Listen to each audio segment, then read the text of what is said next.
Bonjour aux lecteurs de notre chaîne YouTube et aux membres du forum de rcmac.com. Alors aujourd'hui, on va faire une vidéo. Il y en a déjà eu plusieurs sur le Pirate XTS. J'en avais dit tout le bien que je pensais, aussi les quelques défauts.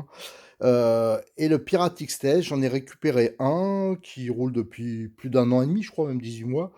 C'est celui, en fin de compte, de Cyril du modélisme 34. Alors, ceux qui ont déjà été chez lui, ils ont peut-être eu l'occasion de l'essayer, tout ça. Il a pas mal roulé, notamment au club de Pézenas, sur de l'Astro. C'est pour ça qu'il est à peu près propre. Et il a fait beaucoup de démos. Il a tourné au Salon de Montpellier, à plein de rencontres, des fêtes de village. Enfin, dès qu'il y a une démonstration à faire, c'est la voiture qu'on sort. Moi, personnellement, j'ai roulé aussi dessus. Il a roulé aussi pas mal au domaine Bois de Rose. Il a roulé à Montpellier. C'est là qu'on avait fait les vidéos essais, qui m'avaient d'ailleurs étonné au niveau surtout de l'accroche des pneus. C'était assez étonnant. Et donc, c'est une voiture, là, c'est la version de base. C'est celle qui est à 199 euros. Donc, qui est livrée avec complète, mais avec une batterie de type NiMH. Et quelques temps après, Cyril l'a transformé, il a utilisé des batteries LiPo, et là bien sûr il y a un gros plus quand même au niveau autonomie, un petit plus au niveau puissance, et d'ailleurs suite à ça il a sorti un kit, enfin un lot qui est je crois je crois que ça vaut 245 euros, donc il y a allez, 45 euros de plus que la proposition de base de chez T2M, qui inclut une batterie je crois 5200, donc LiPo, et un chargeur spécifique. Alors là, ça fait un lot. D'ailleurs, c'est le lot que je conseille de prendre quand on veut un XTS. C'est directement avec le LiPo et le chargeur spécifique. Ce qu'il a mis Cyril, c'est vraiment nickel. C'est vraiment ce qu'il faut. Alors, il existe aussi une version brushless, mais moi, je la déconseille pour l'avoir déjà utilisée. Parce que c'est un combo, disons, moyen. Et je trouve que le prix est trop élevé, quoi, voilà. Et je pense que déjà, pour un débutant, le XTS de base, on peut vraiment bien s'amuser avec. Le moteur, c'est un 15 tours, donc ça bombarde déjà pas mal avec une batterie, si on met une batterie LiPo. Donc pour se faire la main, c'est idéal. Alors là, au niveau de la radio, après ces 18 mois d'utilisation, donc c'est une 3 voies, je rappelle. Donc c'est une radio, il y a le volant mousse, ça c'est pas mal, et il y a le réglage du débattement. Donc elle est assez spécifique à la gamme T2M. Bon, disons c'est une radio de début de gamme, mais par contre ce qui est pas mal, c'est qu'il y a une troisième voie. Alors ça peut être pas mal, le petit bouton, pour notamment enclencher un éclairage ou des choses comme ça.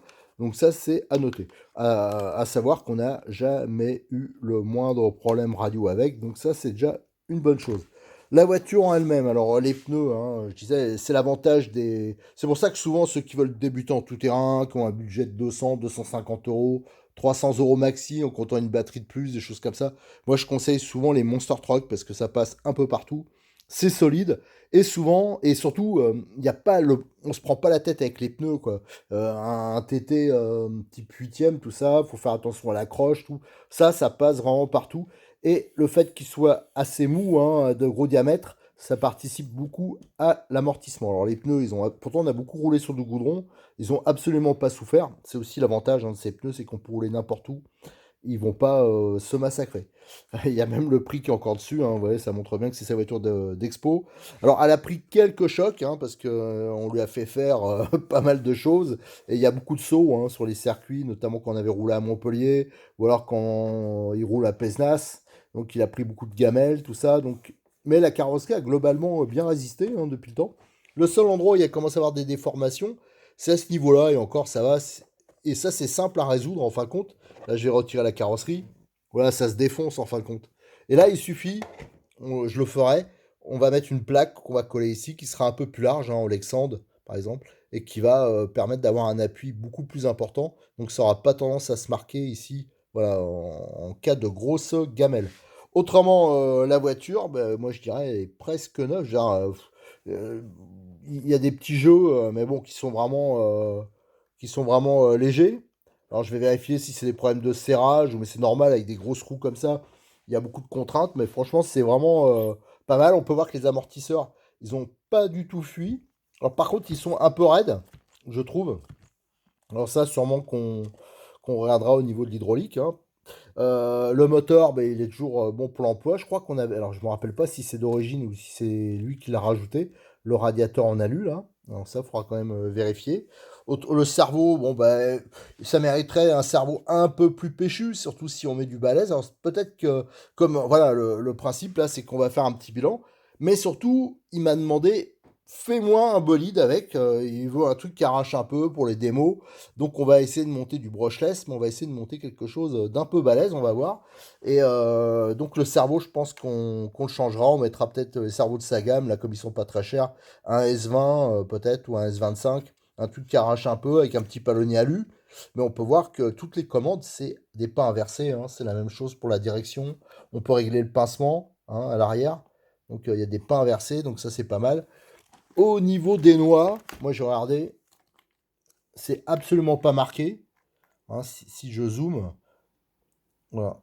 C'est comme neuf. Franchement, la voiture, elle a super bien résisté. Je vous dis, il n'y a qu'un petit jeu au niveau des roues.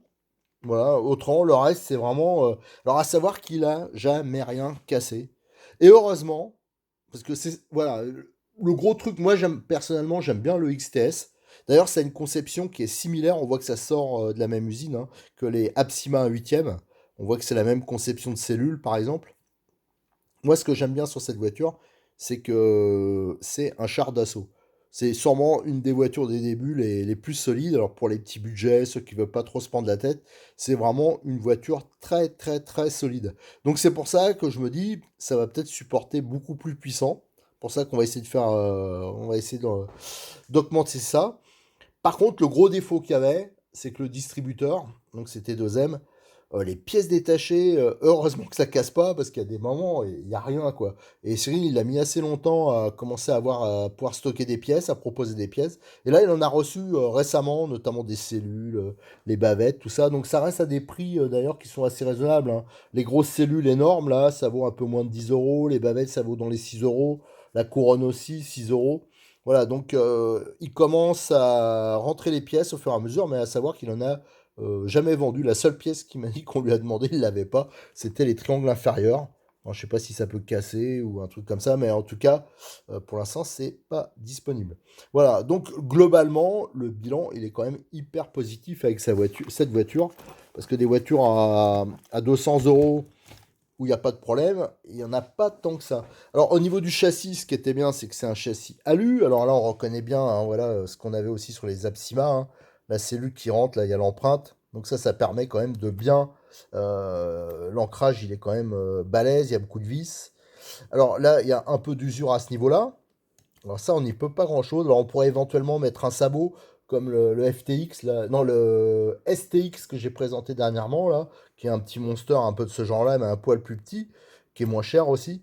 Et lui qui a les pare-chocs qui protègent parfaitement le dessous, ça c'est pas mal. Mais c'est surtout à l'arrière qu'on va avoir de l'usure. Alors je vais regarder si le renfort qui est sorti pour le Absima il peut pas monter. Autrement, ben, j'en fabriquerai un. Tout ça, c'est pour éviter de. C'est toujours à l'arrière que ça s'use beaucoup. Et ici, là, au pliage. Mais c'est surtout à l'arrière. Alors, il ne faudrait pas que si on roule sur des pistes un peu plus agressives que l'Astro, où il a beaucoup roulé, ça risquerait quand même de s'abîmer assez rapidement. Alors, ce serait bête de changer de châssis. Alors, il faut mieux le protéger. Alors, donc, on fera une protection. Voilà. Donc, tout ça. On va donc lui faire une belle révision. On va démonter au moins un diff, hein, pour voir comment c'est fait. Et on va commencer à voir ce qu'on peut monter comme moteur, si on peut changer le rapport facilement, parce que ça, à vrai dire, on l'ignore, hein. La voiture, on l'a jamais vraiment décortiquée complètement. Donc tout ça, on va le vérifier ensemble, et après on verra le genre de montage moteur qu'on peut faire. Alors le premier truc qu'on va faire, c'est qu'on va démonter les 4 roues pour regarder cette histoire de jeu qui reste quand même, je trouve, assez léger, mais on va quand même contrôler. Donc le premier truc, à vérifier quand même, c'est que les roues sont bien serrées. Parce que des fois, ça peut être juste ça, hein, c'est déjà arrivé. Mais là, c'était parfaitement serré, donc il n'y avait pas de problème. On peut voir d'ailleurs qu'il y a une petite rondelle. Hein. C'est pas le knee stop directement. Là, d'ailleurs, ça, on va le résoudre. Hein. Vous voyez, vous avez une rondelle plus le knee stop. Alors, je vous montrerai, mais il existe des knee stop déjà épaulés, c'est-à-dire qui intègrent la rondelle. Ça évite de la perdre ou voilà, d'avoir un appui qui est parfait, parce que je pense qu'il y en a qui doivent la perdre et qui doivent juste monter le knee stop comme ça. Donc, ça va pas, ça, on mettra donc des knee stop épaulés. Et on peut voir, quand on démonte, donc il y a des moyeux qui sont un peu spécifiques, hein, plastiques. Voilà, on verra si on peut monter des alus. Et on peut voir, je sais pas si vous voyez, hein, le petit jeu, il vient de là, en fin de compte. Hein. Donc il y en a un peu au niveau de la rotule. Bon, c'est quand même light, quoi. Je veux dire, c'est pas, voilà, c'est pas absolument pas gênant. On regardera un peu l'état des roulements, mais ça on le démontrera. Mais en regardant comme ça, ça me reste, ça me semble quand même nickel. Ouais, les pneus, l'usure, elle est quand même tout à fait négligeable. Au niveau collage, c'est toujours bon, des pneus. Donc, les pneus, c'est nickel. Et là, on peut voir, là, je suis passé sur les fusées, les étriers arrière. Ouais, là, il y a moins de jeu, par contre. Ouais. Au niveau de l'étrier, bah, c'est normal, la direction, ça prend toujours un poil plus de jeu. Bon, là, c'est nickel. Voilà, ça se démonte pas, il faudra forcer un peu. Mais on voit qu'on a un peu de marge, hein, si on veut monter des moyeux alu, par exemple. Hein. Donc ça sera peut-être une petite chose qu'on va faire d'ailleurs. Ça, ce sera, je pense, assez facile de le faire. Allez, ce qu'on va faire maintenant, on va passer directement au démontage du moteur, parce que c'est là que je suis le plus curieux, c'est de voir ce qu'on va pouvoir faire. J'ai l'impression qu'il y a une plaque alu, on va voir comment c'est réglable, hein, c'est sous carter étanche là. Donc je pense qu'il faut mieux démonter, si je regarde bien, moi je découvre en même temps que vous, hein. Voilà, je pense qu'il suffit de démonter ces deux vis là, et voilà, il y a des plots ici qui permettent de le guider, hein, de bien le centrer, et je pense que l'ensemble partira. Go, j'ai monté l'embout sur la visseuse. Hop, et qu'on se plante pas quand même. Et normalement, en démontant ces deux-là... Alors, par contre, les vis, on verra après. Enfin, même, je vais vous le montrer tout de suite, mais j'ai l'impression quand même qu'ils ont mis... Bon, là, on la voit plus. Peut-être de l'autre côté. Hop. Mais ils ont mis un peu long. Voilà, donc je pense qu'il y aura moyen. Je pense que quand je vais remonter, je monterai un poil plus court.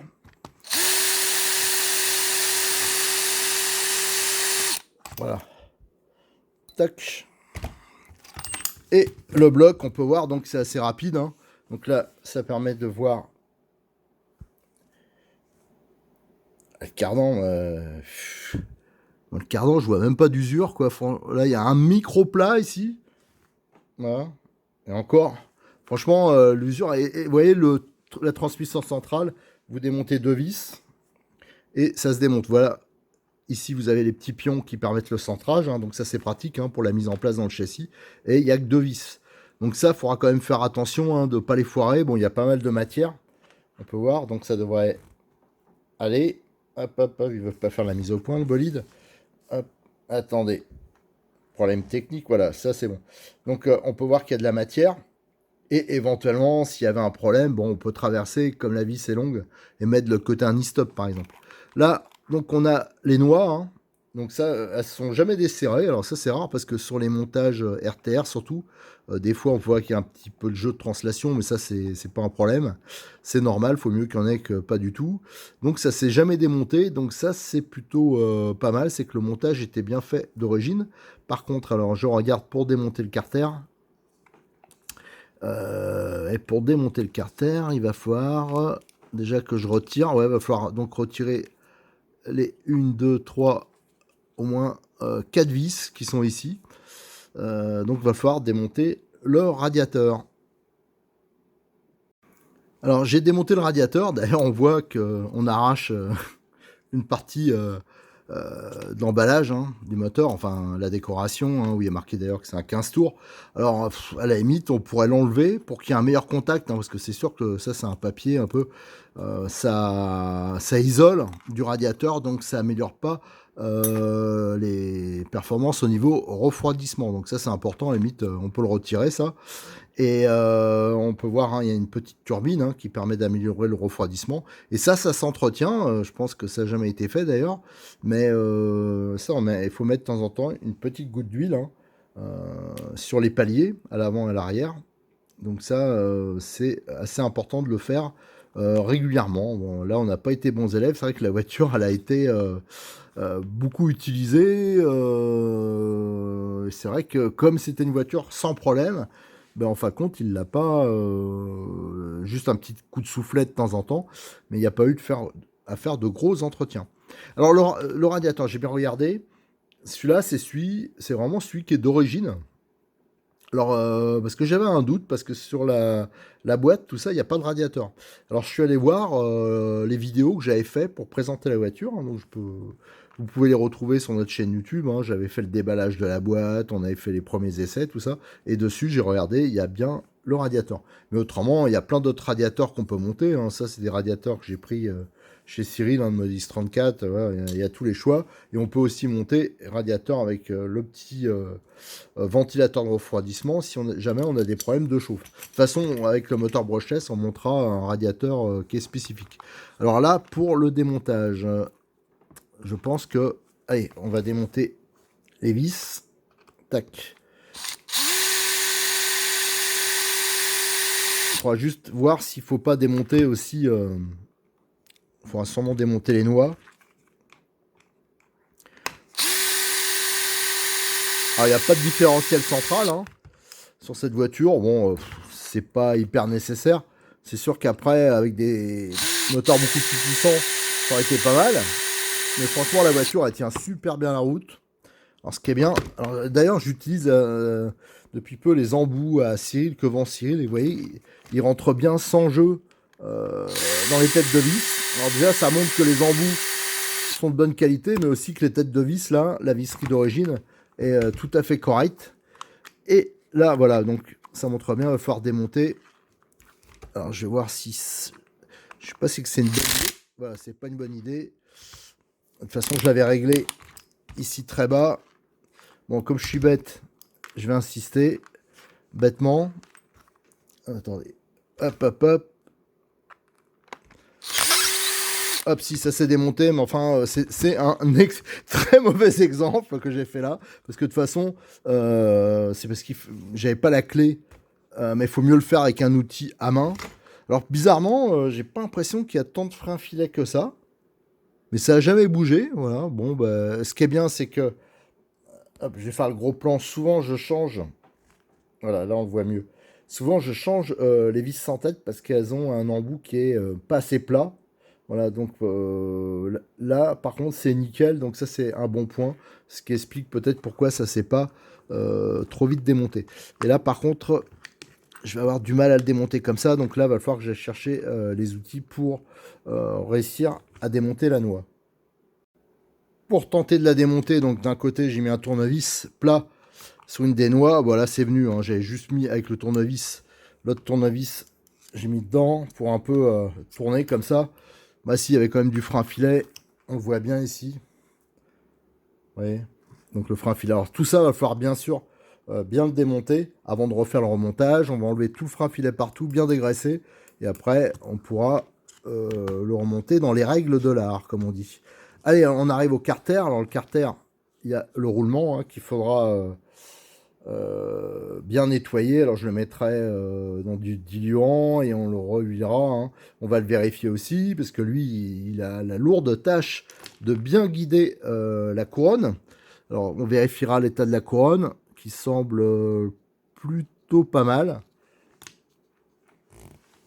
Hop, voilà.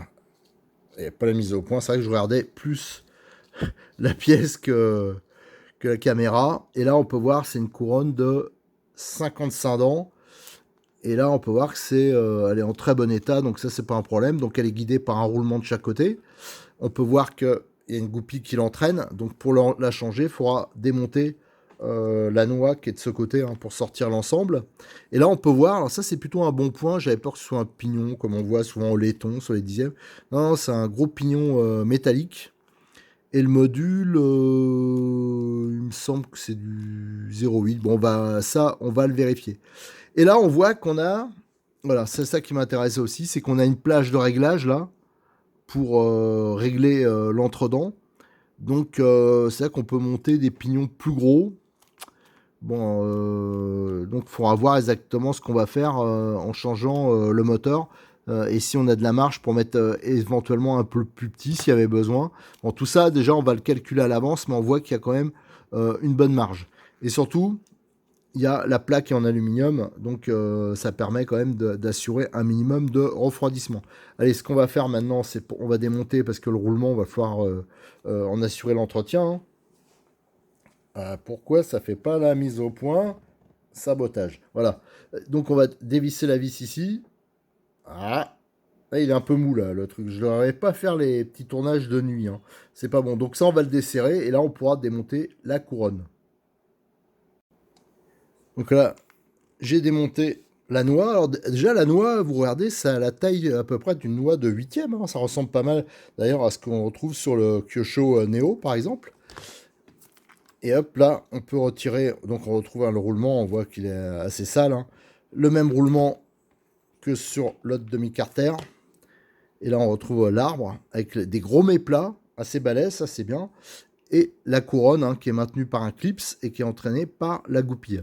Donc la couronne, on va bien la vérifier, hein, mais moi j'ai l'impression elle est plutôt en très très très bon état. Donc on va pas la changer. Voilà, donc ce que je vais faire, hein, alors là pour l'instant cette vidéo là je vais l'arrêter là parce que déjà elle est un peu longue déjà, mais je vais tout nettoyer, hein, vraiment pour que ce soit nickel. Je vais dégraisser les roulements, voir s'ils sont à changer ou pas, autrement je vais les rehuiler. Et après, on va regarder aussi, on va démonter ici pour voir la marge qu'il y a, hein, pour voir si on peut mettre des pignons plus petits ou juste plus grands, ça c'est sûr. Et une fois que ce sera démonté, ben, on va voir aussi, c'est vrai que j'ai oublié de regarder un truc, c'est la place que j'avais au niveau moteur. Mais déjà celui-là il est assez long. Voilà. Et on regardera après ce qu'on va se faire comme délire, hein. Est-ce qu'on met un moteur à un 50 de long, un 60, un 70? Bon, je vais regarder un peu dans le stock des choses que j'ai. Et ça sera pour la prochaine vidéo. Donc je vous donne rendez-vous très prochainement pour une nouvelle vidéo sur la préparation du XTS de chez T2M. Merci à tous, à bientôt.